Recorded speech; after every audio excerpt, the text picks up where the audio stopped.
That effort is slowly stopping at 6 p.m. There was way more people out here earlier today. I just talked with one of the volunteers right before I got on camera. They're trying to clear as much as they can before the snow comes in tonight, but this is an effort that's going to last for days. Dave. Yeah, Dan, so we're about a good mile east of Norwalk High School. This is the area that's concentrated amount of damage here from the tornado. We're standing right now on the Anderson family property. You can see right behind me a bunch of debris. Yeah, Dave, thank you. You said it. I'm right here at the corner of Douglas Avenue and 10th Street where the shooting occurred around at 9 p.m. Now you can see some police lights behind me. So the situation is still active, still ongoing. The police are investigating. The attorney mentioning there might be something in the future that would require Iowa State Supreme Court action. But right now, as you just heard him say, Lewis is just glad to not have to face those 20 years, Elias. And what Eller's talking about there is that businesses in town literally have two service providers or multiple. There's around 10 to 12 of them he shares with me just in case one is down for the day. That way they can come into work and not worry about having any type of internet issues, Aaron. Yeah, Aaron, you were talking about protesters wanting separation of church and state. A lot of the conversations today talked about the role of religion in government. So yeah, we're here at the scene of the shooting that unfolded at late Saturday night, early Sunday morning at the 400 block of Foster Drive, where Des Moines police say no one has been arrested for the shooting. Dan, you're exactly right. A lot going on here, obviously, in downtown at Wells Fargo Arena. That bill signed at noon by Governor Reynolds today. That means it's a one-way. I won't forget it now. It was a refresher. Yellow lines two-way, white lines one-way. I think HR is going to want you to go up and brush up on a few things before they send you back in a news car. But we appreciate the report tonight. Zach Fisher live for us.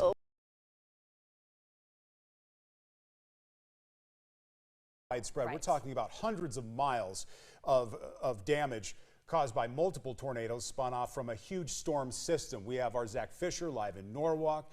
He's standing by.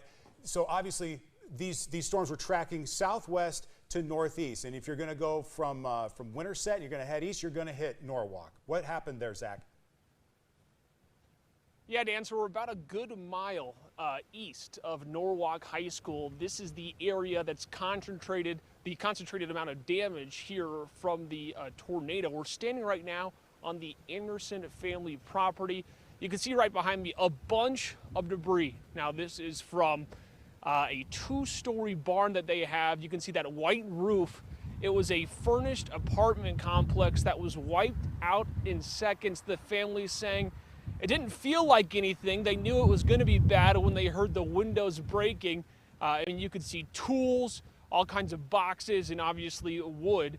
You can't see all the way back there, but debris goes back into this tree line.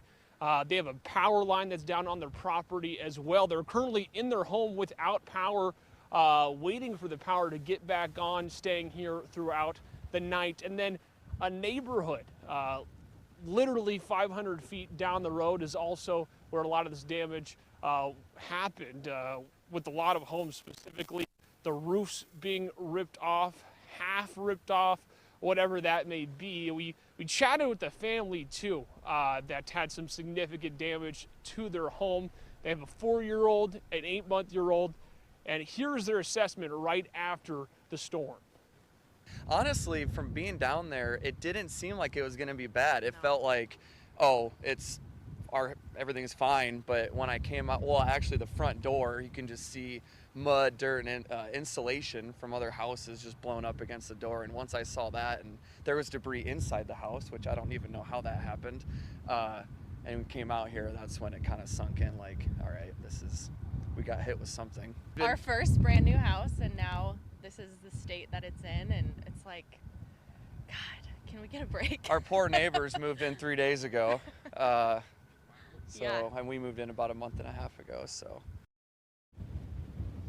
So lucky enough, they have some family, friends in town where the kids and them are going to be staying away from their home. I talked to the Norwalk Police Department about 2 hours ago, and they said no confirmed injuries. I've reached out to the police department. I'm supposed to be getting some more information, but as of right now in the city of Norwalk, there is nothing confirmed injury-wise for the good news there. Dana Janae. Really quickly, Zach, when he was talking about from what we heard down there, was he talking about were they taking cover in their basement? And listening as this storm rolled in? Yeah, so they were taking cover down in the furnace room. He was talking about his grill. They were looking on their first level of their home, and he sees his grill slide across the deck, and that's when he grabbed his wife, grabbed his kids, and ran downstairs. It lasted for a period of 2 to 5 minutes. It felt like they were in an airplane, they said. You could feel the pressure in your ears, and then they slowly worked up to go see the damage. Zach, I know you've been standing out there for a while now, but for us, seeing what's behind you for the first time, it is truly jaw-dropping. Thank you for that live report, and we're going to check back in with you a little bit later as well.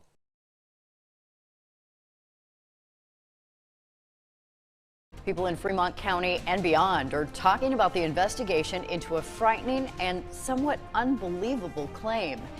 And the claim is that many years ago, a serial killer lived among them.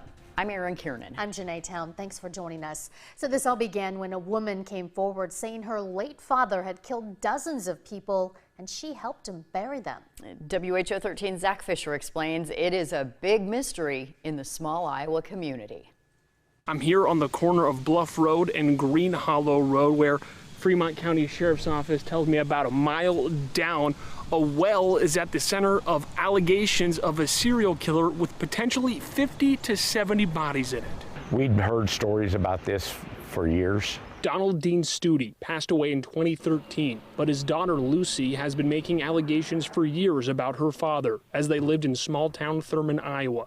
A new tip about a well not on the Studi property led to the need for excavation. I did not know there was wells until probably a year or two after the initial incident. There may have, the initial call, that we didn't even know there was wells on that property that was behind it. These wells could be 30 to 90 feet deep, with most of them filled in, built during the Depression era. Locals say it's the talk of the town. Yes, in school we were all talking about it and pulled up a bunch of websites and just looking into it. I just think it's crazy, honestly. It's just, you wouldn't think anything like that would happen around here. No. Now state and federal officials are helping Fremont County due to the high cost of excavation. The initial excavation of the area was a little over $300,000, with a county with a $1.8 million law enforcement budget. That would just devastate our budget. Authorities hope that excavations could start on the well next week. In Thurman, Iowa, Zach Fisher, WHO 13 News. State and federal officials plan on meeting next week to determine what the next step should be.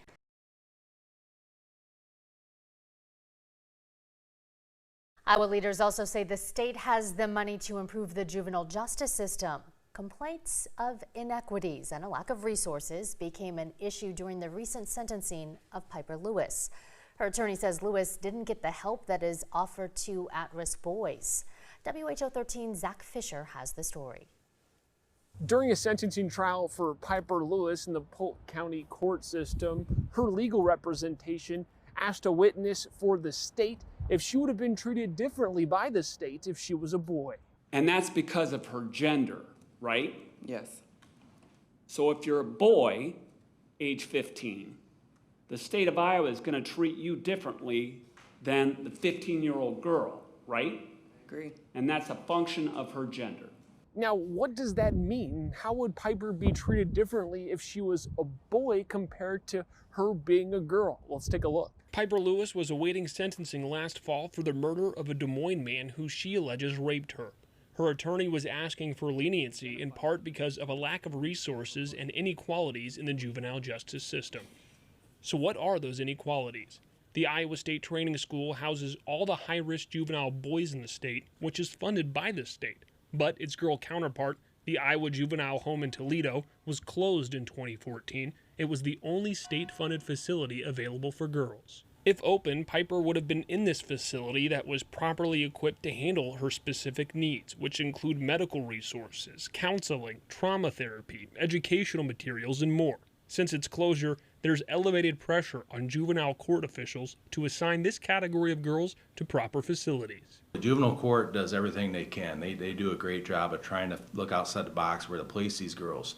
The Iowa Task Force for Young Women is made of state leaders who examine how the state's Department of Human Services can more efficiently provide resources for these girls, and they submit that report every year. In their most recent study in 2021, the task force found the state had 25 girls who qualified as high risk and would be in a state facility if one was open. These resources for these girls have been decreasing over the years, according to the task force. I've seen the decline, I've seen the reduction, I've seen the elimination of services that are for girls. And so girls are hurting at every stage of the system. They're hurting at every touch point. The issue is highlighted through the talking wall, a tool the Iowa Young Women's Task Force uses in their yearly report to show what these deep-end girls need equal access to. We talk to them in small groups and ask them basic questions. And it's called the talking wall because there's a piece of easel paper on the wall and they have Post-its and they write on them and put them up on the wall. These youth in the juvenile justice system say they need better tampons, not cardboard, programs to help single moms, teach puberty if you don't have a mom, who do you go to, consider hair care needs, clothes, a financial support system and therapy, support systems that are healthy and not enforced, and the list goes on and on. So just because a service exists doesn't mean it works well for a girl. So it's not always that a service is not there, it's often that it's not female responsive. So I went to the Polk County Juvenile Detention Center, which houses a lot of these deep-end juveniles. Piper Lewis stayed here for 2 years to see what resources are offered here and what they need help with. We also have a licensed psychiatrist that comes and talks to the kid for self-harm needs. We have medical services here, whatever we need. But again, we're not a treatment facility, so we have to stay in our lane on working with that type of situation. The Polk County Juvenile Detention Center is one of the bigger facilities of its kind in the state. They have recreational facilities for the teens, educational materials, classrooms, and libraries.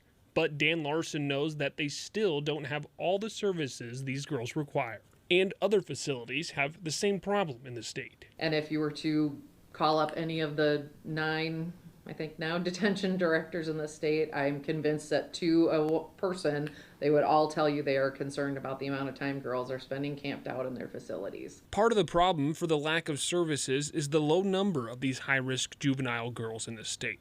But the number of girls is slowly increasing along with their time of stay. So it is an issue and it's not going away. It's gotten worse and worse since 2014 when Toledo closed. There are a good percentage of girls that are staying there for longer than 6 months. I think it's about a third are staying there long, at least 6 months. So what are some of the solutions detention center directors see and the task force? There is a solution. We do need some type of a state training school, but even 20 beds in the facility, or in the state rather, would be needed. The funding's there. I know that the state does have that money. At the Polk County Juvenile Detention Center, Zach Fisher, WHO 13 News. Now, the Iowa Task Force made several recommendations for improvement in its 2021 reports. They included alternatives to detention centers and reducing the amount of time girls spend in temporary facilities. The task force also wants to limit juvenile cases that are moved to adult court and to end the practice of sending girls to out-of-state facilities.